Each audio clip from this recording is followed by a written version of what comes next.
সুবহানাল্লাহ ওয়ালহামদুলিল্লাহ লা ইলাহা ইল্লাল্লাহ সুবহানাল্লাহ ওয়ালহামদুলিল্লাহ লা ইলাহা ইল্লাল্লাহ লা ইলাহা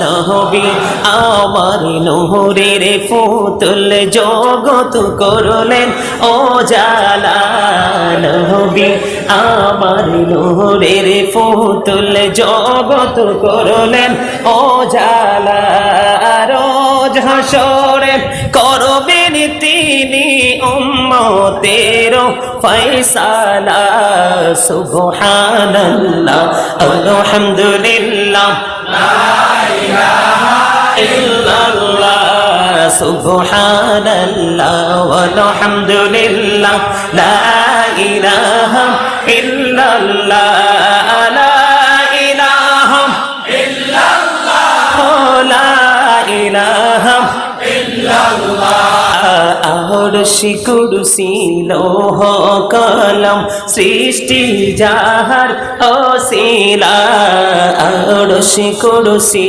লৌহ কলম সৃষ্টি যাহার ওসিলা নিজে আল্লাহ খুশি হইয়া নাম রাখিলেন হাবিবুল্লাহ সুবহানাল্লাহ আলহামদুলিল্লাহ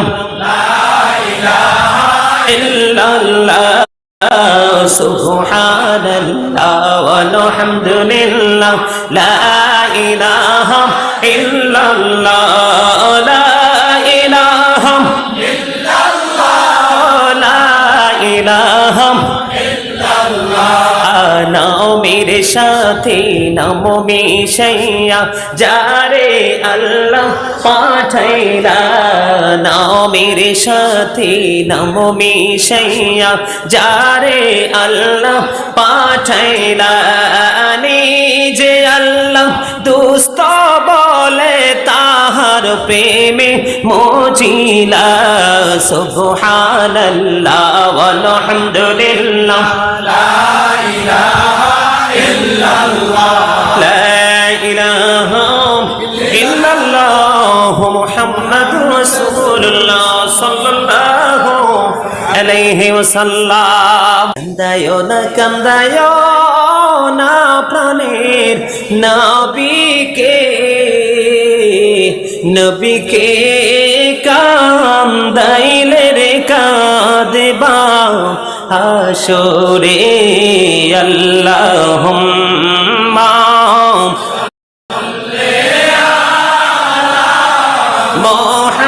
মুহাম্মাদ ওয়া আলা আলি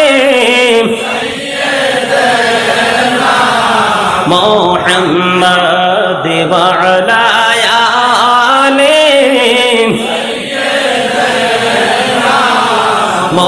মুহাম্মাদ করে বাবারি করে ঘর করে বাকি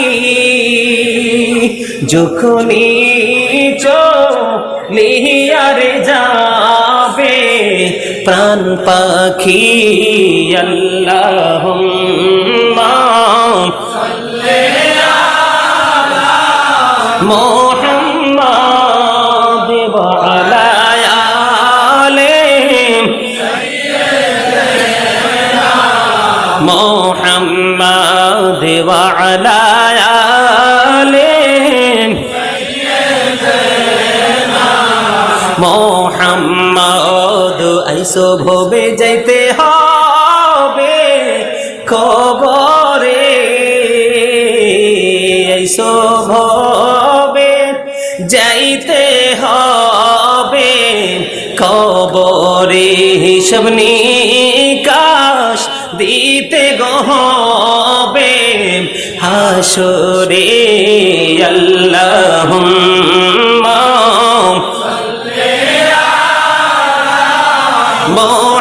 মুহাম্মাদ ওয়া আলা আলি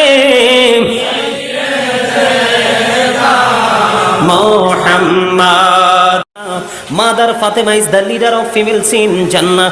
সকল মুমিনাদের জান্নাতে সরদারিনী হবে মা খাতুনে জান্নাত ফাতেমাতুজ জাহরা রাদিয়াল্লাহু তাআলা আনহা।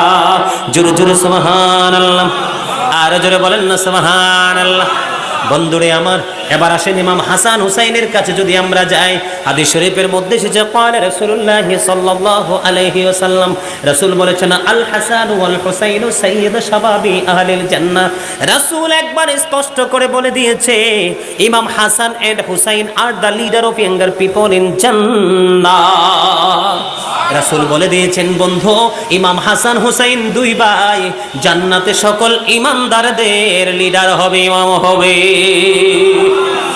আলী রাদিয়াল্লাহু তাআলা আনহু সম্পর্কে রাসূল বলেছেন আমি হলাম শিক্ষার শহর, আর সেই শহরের দরজা হলো আমার আলী।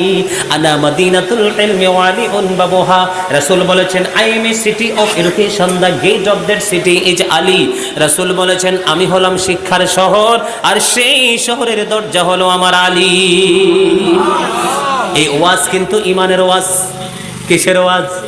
কারণ মুসলমানের ইমান যদি বন্ধ কি না থাকে, ঠিক না থাকে, কি না থাকে, ইমান যদি ঠিক না থাকে আপনি পাহাড় পরিমাণ আমল করলেও কোনো লাভ হবে না। কারণ আল্লাহ কোরআনে বলেছেন ইউদিল্লু বিহি কাসীরা ওয়া ইয়াহদি বিহি কাসীরা। কোরআন দিয়ে আল্লাহ কাউকে হেদায়েত দান করেছেন, কাউকে আবার গোমরাহ করেছেন। তার মানে কেউ জান্নাতের রাস্তা খুঁজে পাবে, আবার কেউ বন্ধু জাহান্নামের রাস্তা খুঁজে পাবে, ঠিক কিনা বলেন? তার মানে এখান থেকে বোঝা যায়, আপনারা আমার দিকে তাকান, আল্লাযীনা আমানু, যারা ঈমান এনেছে, কি এনেছে? আল্লাহ বলেছেন আল্লাযীনা আমানু, যারা ঈমান এনেছে, ওয়া কানু ইয়াত্তাকুন, এবং তাকওয়া অবলম্বন করেছে, লাহুমুল বুশরা, তাদের জন্য সুসংবাদ, ফিল হায়াত দুনিয়া ও ফিল আখিরাহ, দুনিয়ার জীবনে এবং পরকালের জীবনে। আমার কথা কি বুঝে আসছে আপনাদের? এখানে আয়াতের শুরুতে কি এসেছে? আল্লাযীনা আমানু। তার মানে প্রথমে এসেছে কিসের কথা? ঈমানের কথা। কার কথা? আজকের যে আলোচনা হচ্ছে সেই আলোচনা হলো বন্ধু ঈমানের আলোচনা। কিসের আলোচনা? আপনি আপনার ঈমানকে মজবুত করবেন। ইমাম হাসান হুসাইন রাদিয়াল্লাহু তাআলা আনহু এবং শুহাদায়ে কারবালাকে ভালোবেসে আপনি আপনার ঈমানকে বন্ধু মজবুত করবেন, তারপরে আপনি আমল করবেন, তখনই আপনার আমল কাজে লাগবে। কথা বলি ঠিক না ঠিক? কোরআন এবং হাদিসের সাথে মিল আছে না? আমরাও আমাদের ঈমানের সাথে আমলের মিল রেখে চলবো, ঠিক কিনা বলেন? যদি আমরা পরকালে মুক্তি। আপনারা কিন্তু সবাই মনে করতে পারেন যে কবরটা তো দেখতে 3.5 হাত মাটির ঘর দেখতে একই রকম, এরকম মনে হয় না? কিন্তু তার আচরণ কিন্তু ব্যতিক্রম। তার আচরণ কি? ব্যতিক্রম। القبر روجة من رياض الجنة أو حفرة من حفر النار। কবরটা জান্নাতের একটা টুকরা হবে। কি হবে? জান্নাতের একটা টুকরা হবে, জাহান্নামের একটা গর্ত হবে। যদিও দেখতে দেখা যায় মাটির ঘরে সবাইকে রাখা হয়, কিন্তু এর ভিতরের আচরণ পুরো ব্যতিক্রম। এই জন্য আমি সম্মানিত উপস্থিতি, আমি আপনাদেরকে বলতে চাই বেঈমানরা কিন্তু বিনা হিসাবে অনন্তকাল জাহান্নামে থাকবে। উইদ্দাত লিল কাফিরিন, স্পষ্ট করেছেন আমার আল্লাহ, ঠিক কিনা বলেন? আর উইদ্দাত লিল মুত্তাকিন, মুত্তাকিনদের জন্য জান্নাত বরাদ্দ করেছেন আল্লাহ রাব্বুল আলামিন। এটা নিশ্চিত করেছেন আল্লাহ রাব্বুল আলামিন। জোরে জোরে বলেন সুবহানাল্লাহ। এই হিন্দু, খ্রিস্টান, বৌদ্ধ, ইহুদি, নাসারা যত বামপন্থী আছে, বেঈমান আছে, সবাই জাহান্নামী। আল্লাহ স্পষ্ট করে কোরআনে ঘোষণা করে দিয়েছেন যদি তারা শেষ পর্যন্ত বেঈমান হয়ে মারা যায়, ঠিক না ঠিক? কিন্তু 73টা দল তো আমরা মুসলমানেরই হবে। কার হবে? 73টা দল কিন্তু আমরা মুসলমানেরই হবে। সম্মানিত উপস্থিতি, এই 73টা দলের মধ্যে 72 দল একদিকে, কোনো না কোনো ভাবে তারা একদিকে থাকবে। আর যেই দলটা জান্নাতি আহলে সুন্নাত ওয়াল জামাতের অন্তর্ভুক্ত, সঠিক আকীদা সম্পন্ন, সেই দলটা সম্পূর্ণ আলাদা একটা দল। সেই দল সম্পর্কে আমার রাসূল জান্নাতের ঘোষণা দিয়েছেন। জোরে জোরে বলেন সুবহানাল্লাহ। বেঈমান কাফেরের চাইতেও কিন্তু নিকৃষ্ট হলো মুনাফিক। কারণ মুনাফিকরা ছদ্মবেশে আছে, ছদ্মবেশেই কিন্তু ইমানদারের ইমানকে হরণ করে নিয়ে যাওয়ার চেষ্টা করে। আর সেই বেঈমান মুনাফিক ছিল ইয়াজিদ। বলে হুজুর কেন? আমার দিকে তাকান। ইয়াজিদ কিন্তু বেঈমান ছিল না, ইয়াজিদের পিতা আমির মুয়াবিয়া ছিলেন নবীর একজন প্রেমিক, প্রসিদ্ধ একজন সাহাবী। জোরে বলেন সুবহানাল্লাহ। আমার নবীর প্রতি যথেষ্ট শ্রদ্ধা ভালোবাসা ছিল আমির মুয়াবিয়ার। এই আমির মুয়াবিয়ার সন্তান হলো ইয়াজিদ। ইয়াজিদের উপদেষ্টা ছিল তার নাম হলো শারজুন বিন মানসুরুর রোমি, যিনি ছিলেন একজন ইহুদি। একজন ইমানদারের উপদেষ্টা যদি কখনো কোনো ইহুদি হয়, তাহলে সেই ইমানদারের ইমান কি ঠিক রাখা সম্ভব? কথা বলেন, সম্ভব? সম্মানিত উপস্থিতি, ইয়াজিদ ছিলেন একজন ক্যারেক্টারলেস ম্যান। আর ইয়াজিদের গ্রুপে যারা ছিল, গ্রুপিং যারা করেছে, তাদেরকে বলা হয় ক্যারেক্টারলেস পিপল। ঠিক কিনা বলেন? ইয়াজিদ চরিত্রহীন ছিল। কেমন ছিল?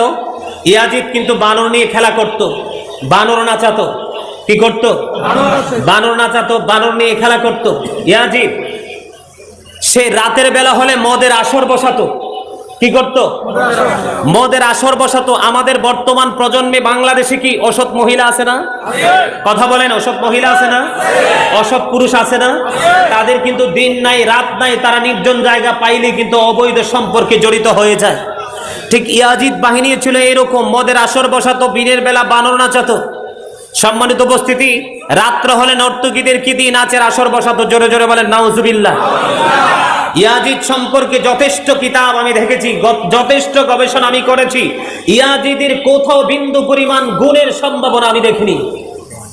ইয়াজিদ এত বড় একটা নষ্ট চরিত্রের মানুষ ছিল, কিন্তু তার মুখে কিন্তু ইসলামের কথা ছিল।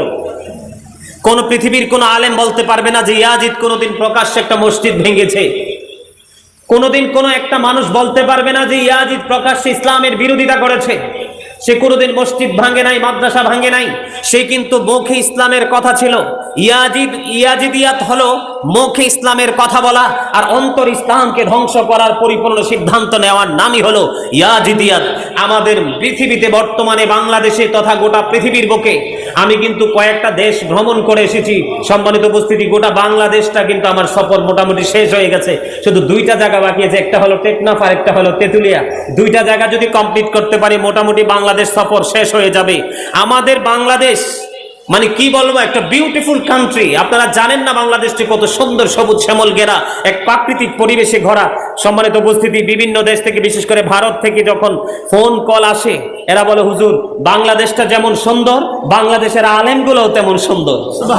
যারা বলেন না সুবহানাল্লাহ। বলে কি হুজুর, যদি ভারতবর্ষে জন্ম না হয় বাংলাদেশে জন্মগ্রহণ করতাম, মনে হয় আমরা ধন্য ছিলাম।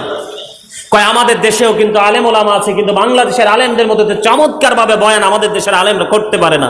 জোরে জোরে বলেন না সুবহানাল্লাহ। আমিও বলছি তাদের সাথে, তারা কিন্তু ইংলিশে কথা বলতে বেশি পছন্দ করে। সম্মানিত উপস্থিতি, তো যেটা আমি বলতে চেয়েছিলাম, বর্তমানে কিন্তু বাংলাদেশেও কিন্তু ইহুদি নাসারাদের দালাল টাকার জন্য কিন্তু ইসলামকে ধ্বংস করতেছে। আপনারা হয়তো সাধারণ মানুষ এগুলো বুঝবেন না। আমাদের মতো মানুষ, আমরা কন্টিনিউ এগুলো নিয়ে গবেষণা করি, মানুষ নিয়ে চলাফেরা করি, আমাদেরই কিন্তু তাদের মুখোশটা বের করতে কিন্তু খুব কষ্ট হয়ে যায়। আর আপনারা, এটা তো প্রশ্নই আসে না। সম্মানিত উপস্থিতি, 61 হিজরিতে কারবালা হয়েছে। কত হিজরি? 61 হিজরিতে কারবালা হয়েছে। কারবালার ইতিহাসে আমি আসবো, তবে আমি আপনাদেরকে ইয়াজিদ সম্পর্কে একটু সংক্ষিপ্ত আকারে একটু তথ্য দিব, কারণ এই পাপিষ্ট নরপিশাচকে নিয়ে কথা বলে সময় নষ্ট করতে চাই না। কিন্তু তাকে নিয়ে কথা এই কারণে বলতে হয়, কারণ ইমাম হুসাইন কতটা ন্যায়পরায়ণ ছিলেন, নবী প্রেমিক ছিলেন, কোরআন সুন্নাহর প্রতি কতটা প্রেম ছিল, নবীর আদর্শে কত বড় আদর্শবান একজন মানুষ ছিলেন, নবীর কলিজার টুকরা ছিলেন, আহলে বাইতের একটা অংশ ছিলেন, সেটা কিন্তু ইয়াজিদ সম্পর্কে না বললে আপনারা কখনোই বুঝতে পারবেন না। এই জন্য কিন্তু এই পাপিষ্ট ইয়াজিদের নাম বাংলার আনাচে কানাচে, পৃথিবীর আনাচে কানাচে নবী প্রেমিকরা ইচ্ছা না থাকলেও শুধু কম্পেয়ার করার জন্য কিন্তু তার বক্তব্যটা তুলে আনতে হয়। আপনারা কি আমার সাথে একমত? বন্ধুরে আমার, তোমরা জানো না ইয়াজিদ কত বড় নষ্ট চরিত্রের মানুষ ছিল। বন্ধু, আমি কারবালার করুণ ইতিহাসে একটু পরে ফিরে আসবো। কারবালা হয়েছে 61 হিজরিতে বন্ধু, আর 63 হিজরিতে ইয়াজিদ এবং তার বাহিনী কি যে তাণ্ডব চালিয়েছে বন্ধু মদিনার মতো পবিত্র ভূমিতে, আপনারা কল্পনাও বন্ধু করতে পারবেন না। জোরে জোরে বলেন নাউজুবিল্লাহ। আরো একবার বলেন নাউজুবিল্লাহ।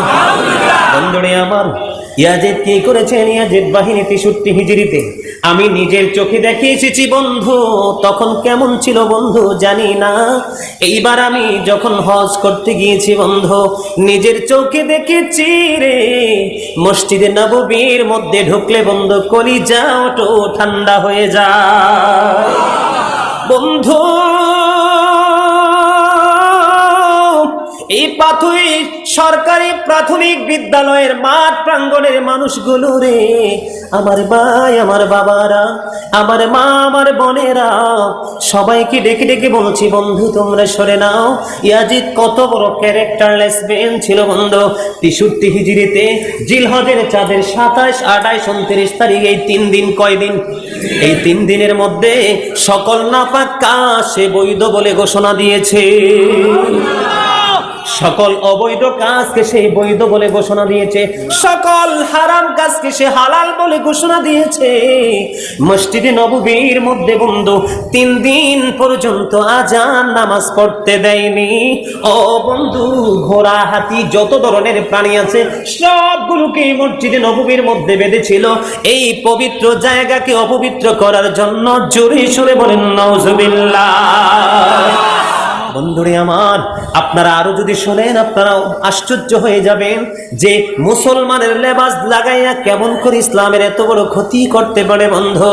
তিনি 1000-এরও বেশি মহিলা ইয়াজিদ বাহিনীর তাণ্ডবে ওই 63 হিজরিতে এমন তাণ্ডব চালিয়েছেন বন্ধু, 1000-এরও বেশি আমার মারা ও বন্ধু অবৈধ সন্তান প্রসব করতে বাধ্য হয়েছে। আরো জোরে বলেন না নাউজুবিল্লাহ। এটাকে কখনো কোন ইমানদার মেনে নিতে পারে? কোনোদিন সহ্য করতে পারে? কিন্তু আমাদের দেশে অনেক বড় বড় বন্ধু, নামের আগে অনেক টাইটেল থাকে, নামের অমুক বক্তা, তমুক বক্তা, অমুক পীর, তমুক পীর। ওই পীরেরা পর্যন্ত ইয়াজিদের পক্ষে কথা বলেছে, আমি নিজে শুনেছি। জোরে বলেন নাউজুবিল্লাহ। হাজার হাজার মানুষ বক্তার সামনে বসে আছে, শত শত মানুষ বক্তার সামনে বসে আছে। ইয়াজিদকে যখন রহমতুল্লাহি আলাই বলছে, হযরত ইয়াজিদ বলছে, ইয়াজিদ কোরআনে হাফেজ ছিল বলেছে, ইয়াজিদ দৈনিক 100 রাকাত নামাজ পড়েছে বলেছে। এই রকম আপনাদের মতো অসংখ্য মানুষ ওই বক্তার সামনে ছিল, পীরের সামনে ছিল, একটা মানুষ দাঁড়াইয়া প্রতিবাদ করে নাই। আপনারা বলেন ওরা কি ঈমানদার হইতে পারে? ওরা কি মুমিন হইতে পারে? বন্ধু, আপনাদেরকে বলার কারণ হলো আল্লাহ বলেছেন ওয়াকুলু কাওলান সাদীদা, আল্লাহ বলেছেন সে দা রাইট থিং, সত্য কথা বলো। আপনাদের কাছে আজকে সত্য তুলে ধরবো, সত্য মেসেজগুলো দিয়ে দেব। যদি ভালো লাগে গ্রহণ করবেন, অ্যাকসেপ্টেবল যদি মনে করেন করবেন, আর যদি করতে না পারেন এটা হলো আপনার জন্য বন্ধু বদকিসমত। 1000-এরও বেশি মহিলা অবৈধ সন্তান প্রসব করেছে ইয়াজিদ বাহিনীর তাণ্ডবে। জোরে জোরে নাউজুবিল্লাহ। বন্ধু, 700-রও বেশি, এক এক রাওয়ায়াতে এক এক রকম বর্ণনা এসেছে, 700-রও বেশি সাহাবীকে ও বন্ধু বিনা হিসাবে কতল করেছে। আর জোরে বলেন না নাউজুবিল্লাহ। বন্ধুরে আমার, সাহাবীগণ সম্পর্কে, তাদের মর্যাদা সম্পর্কে জানেননি? তাদেরকে সাহাবায়ে কেরাম বলা হয় কেন? তারা অন্তরের চক্ষু দ্বারা, ঈমানি বিশ্বাস দ্বারা, চর্মচক্ষু দ্বারা নবীকে প্র্যাকটিক্যালি দেখিয়েছে এবং নবীর প্রত্যেকটা আদর্শকে তারা নিজের অন্তরে লালন করে বাস্তব জীবনে বাস্তবায়ন করেছে। এই কারণে তারা হয়েছে বন্ধু সাহাবী। সাহাবীদের ঘোড়ার খোরার পায়ের নিচের 3 আঙ্গুলের 1 চিমটি মাটি, কয় আঙ্গুল? 3 আঙ্গুলের 1 চিমটি মাটি যদি একটা পাল্লায় রাখা হয়, ওই গাউসে পাক থেকে ধরে বন্ধু কিয়ামত পর্যন্ত পৃথিবীর বুকে যতগুলো অলি পয়দা হবে সবাইকে যদি একটা পাল্লায় তুলে দেওয়া হয়, ওই সাহাবীদের ঘোড়ার খোরার পায়ের নিচের 3 আঙ্গুলের 1 চিমটি মাটির ওজন ভারী হয়ে যাবে। এত ইজ্জত, এত মর্যাদা, এত পাওয়ার তাদের ছিল নবীর কারণে বন্ধু, তাদের পাওয়ার বৃদ্ধি পেয়েছে। এইরকম 700-রও বেশি সাহাবীকে বন্ধু হত্যা করেছে। মদিনার 10,000-এরও বেশি সাধারণ মানুষগুলোকে হত্যা করেছে। জোরে জোরে নাউজুবিল্লাহ। ইয়াজিদ ছিল নারী লোভী, তার চরিত্র ছিল নষ্ট চরিত্র। এই জন্য আমি আপনাদের কাছে ইয়াজিদ সম্পর্কে ছোট্ট করে বলছি বন্ধু। এখন কিন্তু আমি চলে যাব ইমাম হুসাইনের কাছে। আপনারা আমার সঙ্গে যাইতে রাজি আছেন না নাই? সবাই রাজি? আলহামদুলিল্লাহ বলেন। আরে জোরে।